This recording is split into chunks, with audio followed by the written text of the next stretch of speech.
우리에게 주시는 말씀은 민수기 11장 24절에서 30절까지 말씀, 구약성경 214쪽에 있습니다. 모세가 나가서 여호와의 말씀을 백성에게 알리고 백성의 장로 70인을 모아 장막에 둘러 세우매 여호와께서 구름 가운데 강림하사 모세에게 말씀하시고 그에게 임한 영을 70 장로에게도 임하게 하시니 영이 임하신 때 그들이 예언을 하다가 다시는 하지 아니하였더라. 그 기명된 자 중 엘다시라 하는 자와 메다시라 하는 자 두 사람이 진영에 머물고 장막에 나아가지 아니하였으나 그들에게도 영이 임하였으므로 진영에서 예언한지라. 한 소년이 달려와서 모세에게 전하여 이르되 엘닷과 메다시 진중에서 예언하나이다 하매 택한 자 중 한 사람 곧 모세를 섬기는 눈의 아들 여호수아가 말하여 이르되 내 주 모세여 그들을 말리소서. 모세가 그에게 이르되 내가 나를 두고 시기하느냐. 여호와께서 그의 영을 그의 모든 백성에게 주사 다 선지자가 되게 하시기를 원하노라. 모세와 이스라엘 장로들이 진중으로 돌아왔더라. 아멘. 이것은 하나님의 말씀입니다. 오늘 말씀은 구약 성경 속에서 아주 특별한 본문입니다. 하나님께서 선택하여 세운 선지자 모세 외에 7명의 어떻게 보면은 그런 평신도들에게, 장로들에게 하나님의 영이 임하신 그런 장면입니다. 왜 이 본문이 특별하냐 하면 그동안 이스라엘 백성들은 자신들이 가지고 있는 그런 생각이 있었습니다. 하나님의 영이 임하는 사람들은 정해져 있는 거예요. 왕, 제사장, 선지자에게만 하나님의 영이 임하는 것으로 알고 있었습니다. 근데 오늘 본문에 보니까요, 선지자 모세와 함께한 70명의 장로들에게 성령이 임하고 있습니다. 이것은 모든 백성에게 성령을 부어주신다고 약속했던 요엘의 예언이 이미 이 땅에서 이루어지고 있는 장면입니다. 요엘서 2장 28절 보시면 그 후에 내가 내 영을 만민에게 부어주리니 너희 자녀들이 장래일을 말할 것이며 너희 늙은이는 꿈을 꾸며 너희 젊은이는 이상을 볼 것이며. 이 정도가 아니고요, 뿐만 아니라 이 여호수아, 이 모세의 수종 가운데 여호수아가 있었잖아요. 이 여호수아는 회중 가운데서 성령이 임하심으로 예언을 하는 엘닷과 메닷의 모습을 보면서 모세에게 이야기합니다. 저들이 예언하는 것을 말려야 하지 않습니까? 여기에는 여호수아가 가지고 있는 그런 특권의식 같은 게 있었어요. 그래도 장막에 거했던 70명에게만 성령이 임해야지 장막 가운데, 회중 가운데 임하였던 저 엘댓과 메닷이 예언하는 것은 막아야 되지 않습니까? 근데 그때 모세가 뭐라고 얘기하고 있나요?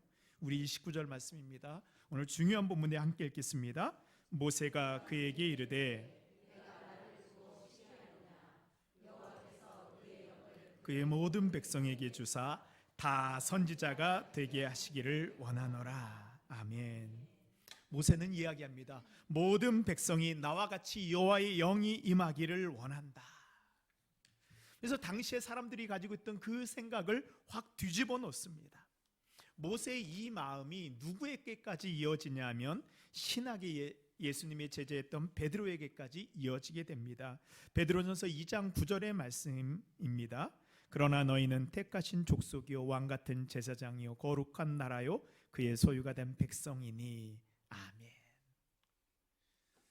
모세가 꿈꾸었던 그 모든 영이 임하는 것이 바로 베드로가 꿈꿨던 모든 백성이 하나님의 백성이 되고 왕같은 제사장이 되고 거룩한 나라가 되고 선지자가 되는 그 꿈입니다. 베드로 사도는 모든 백성이 성령을 받아 왕같은 제사장, 성령의 세대가 이 땅에 임할 것을 말씀하고 있습니다. 우리 신앙생활하는 우리도 성령을 사모하고 성령 충만 받기를 원합니다.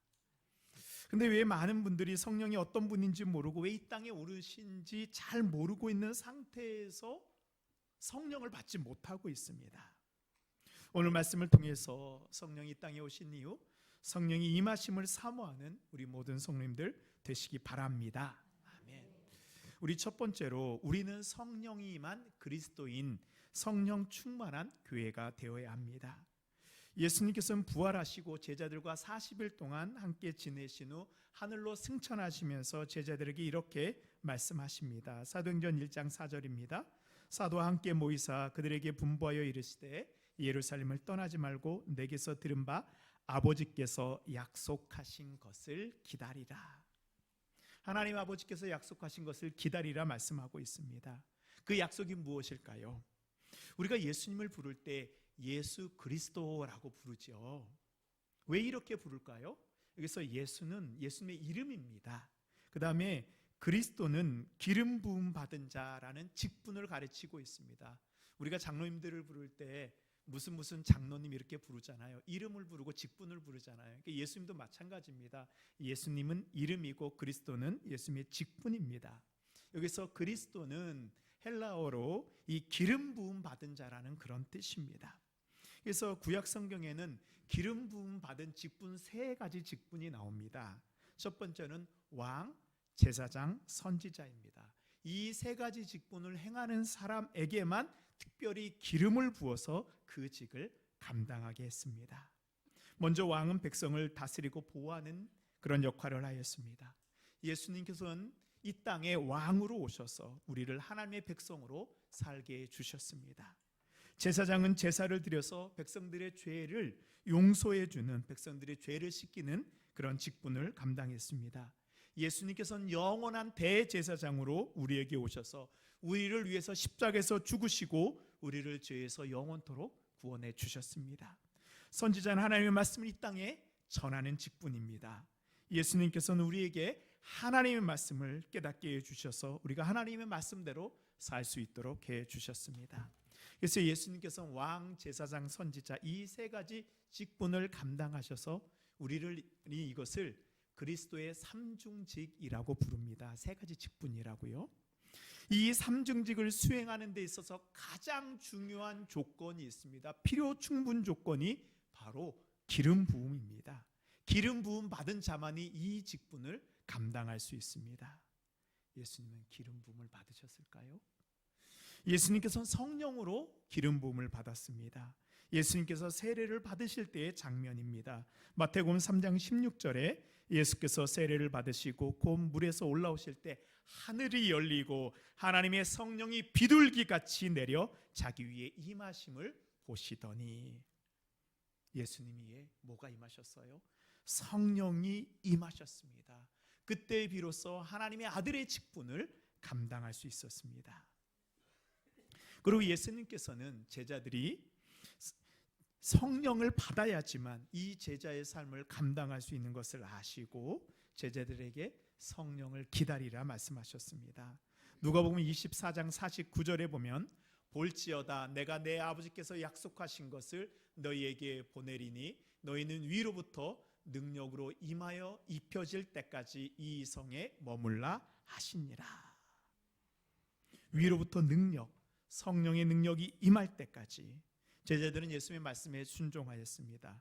오순절마가의 다락방에 모여 다 같이 기도할 때 예수님에게 임하셨던 성령이 제자들에게도 그대로 임하게 됩니다.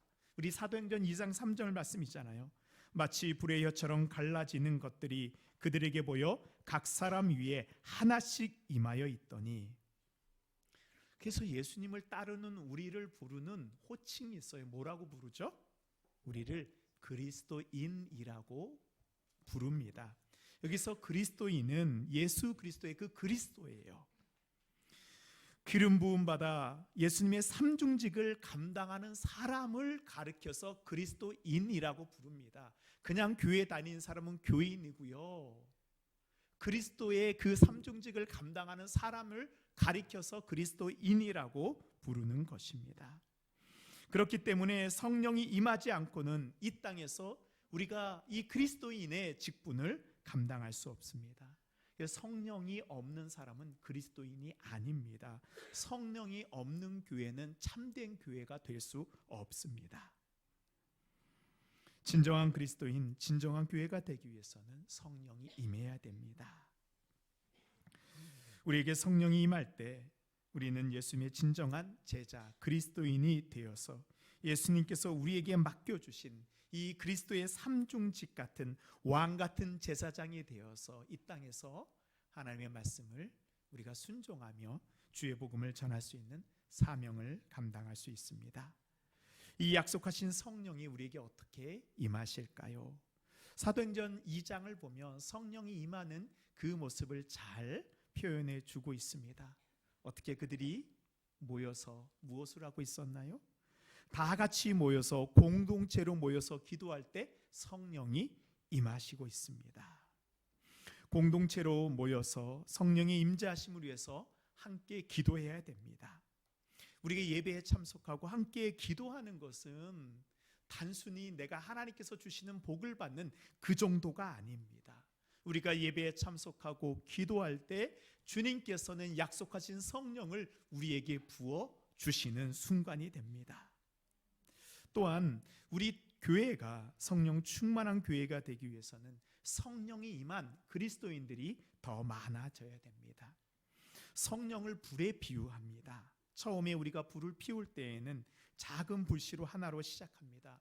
그러나 그 불이 옆에 붙고 계속해서 더 많은 불을 일으킬 때 나중에는 큰 불을 이루는 것 같이 우리 성도 한 명 한 명이 성령 임하였을 때, 성령 충만할 때 우리 교회가 성령 충만한 교회가 될 수 있습니다. 사랑하는 성도 여러분, 내가 먼저 성령이 임한 그리스도인이 되어야 됩니다. 그렇게 될 때 우리 교회는 성령 충만한 교회가 되어서 죽어가는 영혼을 구원하고 이 땅에 하나님의 나라를 만드는 놀라운 사명을 감당하는 교회가 될 것을 믿습니다. 아멘. 두 번째로 우리는 승리하는 삶을 위해서 성령이 임해야 됩니다. 오늘 민수기 11장은 이제 이집트를 탈출하여 가나안 땅으로 가고 있는 이스라엘 백성들에게 중요한 변화가 일어나는 터닝 포인트가 되고 있습니다. 하나님께서는 출애굽을 한 이스라엘 백성들을 이제 홍해를 건너게 하셨습니다. 그리고 시내산에서 십계명 율법을 주셨습니다. 그리고 이제 이들이 들어가야 할 곳이 있습니다. 바로 어디인가요?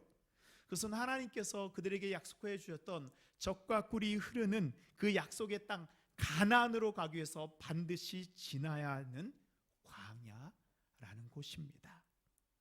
이스라엘 백성들은 홍해를 걸을 때 하나님의 엄청난 기적을 경험했습니다. 이제 시내산에서 율법을 받고 하나님의 백성으로 어떻게 살아가야 되는지도 다 알았습니다. 이제 겉으로 보면요, 하나님의 백성으로 살아갈 수 있는 모든 준비가 다 된 것 같이 보입니다. 민수기 9장에서 10장을 보면 이스라엘 백성들이 이제 나팔 소리를 들으며 출발하고 있습니다. 가나안 땅으로 나아갑니다. 구름 기둥이 그들을 인도하고 있습니다. 민수기 9장입니다. 이스라엘 자손이 여호와의 명령을 따라 행진하였고 여호와의 명령을 따라 진을 쳤으며 구름이 성막 위에 머무는 동안에는 그들이 진영에 머물렀고, 하나님이 함께 하심을 경험하여 드디어 광야로 들어갔는데요, 광야로 들어가자마자 바로 문제가 발생하기 시작합니다. 민수기 11장 4절입니다. 그들 중에 섞여 사는 다른 인종들이 탕염을 품음에 이스라엘 자손도 다시 울며 이르되 누가 우리에게 고기를 주어 먹게 하랴. 그들이 들어갔던 광야는 이스라엘 백성들이 400년 동안 살았던 이집트와는 너무나도 다른 환경이었습니다. 광야는 모든 것이 부족하고 모든 것이 불편하였습니다. 이제 그들은 하나님의 백성으로 자유를 얻었다는 기쁨보다 눈앞에 광야라는 상황이 너무나도 힘이 들었습니다. 그때 그들이 어디를 생각했어요? 다시 애굽을 생각했습니다. 마음 가운데 있는 탐욕이로 말미암아 하나님이 은혜로 주신 만나까지도 불평 불만의 대상으로 삼았습니다. 민수기 11장 6절에 보시면 이제는 우리의 기력이 다하여 이 만나 외에는 보이는 것이 아무것도 없도다. 만나를 하찮게 보았습니다. 광야에 들어선 백성들이 모세를 원망하고 하나님께 불평을 합니다. 그러자 그동안 이스라엘 백성들을 보호하려고 인도했던 그 불이 이스라엘 백성들을 심판합니다. 민수기 11장 1절입니다. 여호와께서 들으시기에 백성이 악한 말로 원망하며 여호와께서 들으시고 진노하사 여호와의 불을 구들 중에 붙여서 진영 끝을 사르게 하시매. 그동안 하나님께서 인도하셨던 그 보호하심의 불이 이제는 이스라엘 백성들을 심판하는 불로 변하게 되었습니다. 이스라엘 백성들이 무엇이 부족하여 이런 일이 일어나게 되었을까요? 하나님이 기적이 부족하였을까요? 아닙니다. 그들은 모든 기적을 다 경험했습니다. 하나님의 말씀이 없어서일까요? 아니에요. 이미 시내산에서 십계명과 율법을 통해서 하나님의 백성을 어떻게 살아야 되는지 다 알았습니다. 이스라엘 백성들에게 이제 필요한 것은 기적이나 율법이 아니고 하나님의 말씀을 광야 같은 현실 속에서 이루어낼 수 있는, 그 거친 광야를 살아낼 수 있는 힘을 주시는 성령이 필요한 것입니다. 하나님께서는 모세에게 이제 장로들을 회방으로 데려오라 하십니다. 16절 말씀입니다. 여호와께서 모세에게 이르시되 이스라엘 노인 중에 내가 알기로 백성의 장로와 지도자가 될 만한 70인을 모아 내게로 데리고 와 회목에 이르러 거기서 너와 함께 서게 하라. 내가 강림하여 거기서 너와 말하고 내게 임한 영을 그들에게도 임하게 하리니 그들이 너와 함께 백성의 짐을 담당하고 너 혼자 담당하지 아니하리라. 먼저 모세에게 임하였던 그 영은 우리가 히브리어로 르하흐라고 합니다. 근데 르하흐는 어느 때 쓰였던 단어냐 하면 창세기에 하나님께서 아담에게 그 부어주셨던 생명, 하나님의 숨결, 바로 하나님의 영이 바로 르하입니다. 이 영은 하나님께서 세상을 창조하실 때 이 세상을 창조하신 하나님의 영입니다. 아브라함과 하나님이 언약을 맺으실 때 임하였던 바로 그 성령님입니다. 이스라엘 백성들이 출애굽할 때 그들을 인도하신 바로 그 영입니다. 하나님께서는 광야를 지나가야 되는 이스라엘 백성에게 성령을 주셨습니다. 우리가 신앙생활할 때요, 은혜를 경험하기도 합니다. 기적을 경험하기도 합니다. 하나님의 말씀을 깨닫기도 합니다. 그런데 이것 갖고로는 부족합니다. 하나님의 영, 성령이 우리에게 임해야 합니다. 성령이 우리와 함께 하실 때 우리는 광야 같은 이 세상 가운데 넘어지지 않고 승리하며 앞으로 나아갈 수 있습니다. 사랑하는 성도 여러분, 우리가 신앙생활 하시면서 예수님 믿고 구원받았다고, 은혜 받았다고 거기가 끝이 아닙니다. 이 세상에서 악한 세력 가운데 넘어지지 않고 나의 욕심에 이끌려 살지 않기 위해서는 하나님이 약속한 그 성령이 우리에게 임해야 됩니다. 성령이 우리와 함께 하실 때 우리는 믿음으로 승리할 수 있습니다. 하나님의 말씀을 내 삶 가운데서 이루어내는 그런 삶을 살아갈 수 있고요, 하나님이 주시는 참된 복을 누리며 살아갈 수 있습니다. 이것이 바로 그리스도인입니다. 마지막으로 성령님은 공동체를 세우는 영이십니다. 광야를 지나갈 때 이스라엘 백성의 인구가 적어도 장정이 60만 명입니다. 여기서 장정이라고 할 때는 성인 남자만 얘기합니다. 여자와 노인과 어린아이까지 포함하면 적어도 200만 명에서 300만 명이 넘는 숫자입니다.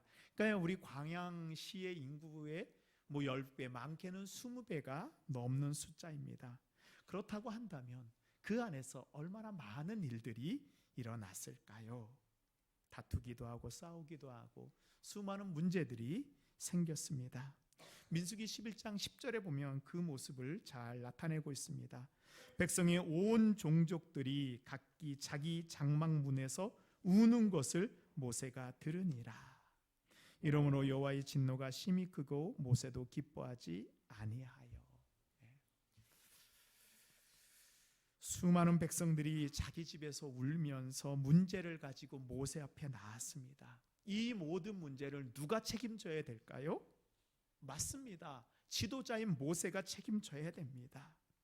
11절입니다. 모세가 여호와께 여짜오되 어찌하여 주께서 종을 괴롭게 하시나이까? 어찌하여 내게 주의 목전에서 은혜를 잊게 아니하시고 이 모든 백성을 내게 맡기사 내가 그 짐을 지게 하시나이까? 우리도 이런 짐을 질 때가 있잖아요. 우리 가족의 짐, 자녀의 짐, 또 내가 지고 있는 모든 육체의 짐을 내 혼자 다 지고 갈 때 너무 힘들어 우리가 넘어질 때가 있지 않습니까? 아무리 모세가 온유한 사람이라고 하나님의 영이 임한 사람이라고 해도 이 짐을 혼자 질 수는 없었습니다. 그래서 모세가 하나님께 하소연합니다. 내 책임이 심히 중하여 나 혼자는 이 모든 백성을 감당할 수 없나이다. 주께서 내게 이같이 행하실진대 구하옵나니 내게 은혜를 베푸사 즉시 나를 죽여 내가 고난 당함을 내가 보지 않게 하옵소서. 하나님 너무 힘듭니다. 차라리 나를 죽여서 내가 이 고통을 당하지 않게 하여 주십시오. 모세의 간구에 하나님 응답해 주십니다. 오늘 우리 본문의 말씀인데요, 24절입니다. 우리 함께 읽도록 하겠습니다. 시작. 모세가 나가서 여호와의 말씀을 백성에게 알리고 아멘. 그때 어떤 일이 일어나요? 25절입니다. 여호와께서 구름 가운데 강림하사 모세에게 말씀하시고 그에게 임한 영을 70 장로에게도 임하게 하시니 영이 임하신 때 그들이 예언을 하다가 다시는 하지 아니하였더라. 중요한 포인트가 나옵니다. 하나님의 영이 모세뿐만 아니라 함께한 70명의 장로들에게도 하나님이 임하시는 장면입니다. 백성 가운데 지도자와 장로 70명을 세워 여호와의 회막 하나님의 앞으로 데리고 오라라고 말씀하십니다. 모세가 그들을 여호와의 회막에 세웠습니다. 그러자 여호와께서 모세에게 주셨던 하나님의 영을 모세와 함께한 70의 장로들에게도 임하여 주셨습니다. 이제 모세만 가지고 있던 지혜와 지식의 영이 70명의 장로들에게도 동일하게 임하여 그들도 모세와 같은 지혜와 능력을 가진 사람이 되었습니다. 이제 모세 혼자 이스라엘 백성을 이끌어가는 것이 아니라 성령이 임한 70명의 동역자 장로들과 함께 이스라엘 백성을 인도해 가게 되었습니다. 하나님께서 모세의 기도를 들으시고 공동체를 함께 이끌어갈 사람들을 세우고 계십니다. 우리 동신교회는 어떤가요? 우리 동신교회 공동체도 마찬가지입니다. 만일 모세가 다시 내려와서 우리 교회에 담임 목사로 부임하면 우리 교회가 어떻게 될까요? 상상을 안 해보셨어요? 아마 우리 교회가 한국에서 제일 크고 위대한 교회로 성장하게 될까요? 엄청나게 부흥하고 우리 교회 안에 모든 문제가 다 사라질까요? 아닙니다. 아무리 뛰어난 모세가 온다고 할지라도 모세 혼자서는 감당할 수 없습니다. 교회의 사명을 함께 감당할 동역자가 필요합니다. 하나님께서 성령을 우리에게 한 사람 한 사람에게 부어주신 목적이 있습니다. 성령을 우리에게 주신 이유는 바로 하나님의 교회를 함께 동역하고 이끌어가기 위한 지도자를 세우기 위함입니다. 그렇기 때문에 성령님은 공동체를 세우는 영이십니다. 이것이 잘 나타나 있는 것은 사도 바울이 쓴 고린도전서 12장 은사장에 보면 이것이 잘 나타나 있습니다. 성령을 우리에게 주신 이유입니다. 고린도전서 12장 11절 말씀입니다. 이 모든 일은 같은 한 성령을 행하사 그의 뜻대로 각 사람에게 나누어 주시는 것이니라. 성령으로 말미암아 각자 맡은 바 직분을 감당하기 위해서 성령을 주셨습니다. 그리고 그 직분입니다. 우리 27절 말씀입니다. 너희는 그리스도의 몸이요 지체의 각 부분이라. 하나님이 교회 중에 몇을 세우셨으니 첫째는 사도요, 둘째는 선지자요, 셋째는 교사요, 그 다음은 능력을 행하는 자요, 그 다음은 병 고치는 은사와 서로 돕는 것과 다스리는 것과 각종 방언을 말하는 것이라. 하나님이 우리에게 성령을 주신 이유가 무엇인가요? 하나님의 몸된 공동체를 바로 세우기 위해서입니다. 많은 분들이 우리가 성령을 생각하게 되면 이 성령의 은사를 개인적으로 해석하는 경우가 많이 있습니다. 맞습니다. 성령이 임하면 개인이 은혜를 받고 개인이 능력을 받는 것이 맞습니다. 그러나 이것은 성령의 역사 중에서 지극히 작은 부분입니다. 성경 전체를 통해서 성령의 역사하심을 보면 성령께서 한 사람 한 사람에게 은사를 주시고 성령을 주시는 그 이유는 자신을 위해서가 아닙니다. 하나님께서는 성령 받은 그리스도인들을 통해서 주님의 몸된 교회를 바로 세우시기를 원하십니다. 그래서 성령이 임한 그리스도인은 교회를 위해서 자신을 드리는 사람입니다. 우리 교회도요.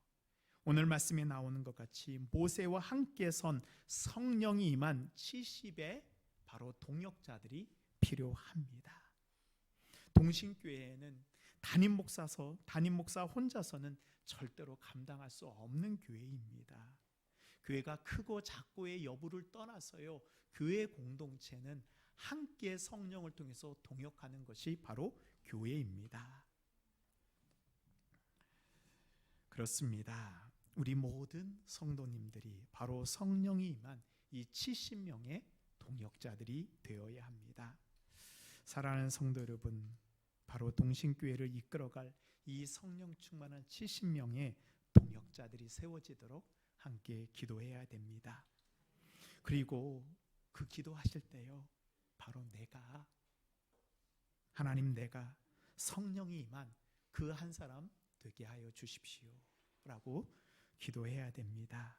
그리고 이제 주님이 주신 몸된 교회의 사역을 함께 나누어 감당해야 됩니다.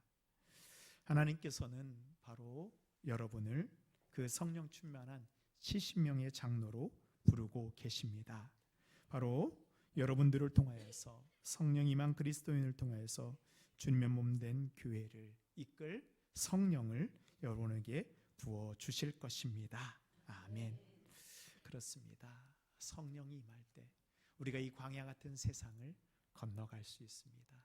그리고 광야 같은 이 세상은 혼자 건너가는 것이 아니고 함께 예배드리는 믿음의 공동체에 바로 동신교회와 함께 이 광야를 건너가는 것입니다. 바로 이 그리스도인, 이 성령 충만한 교회가 우리 동신교회인 것을 믿습니다. 아멘.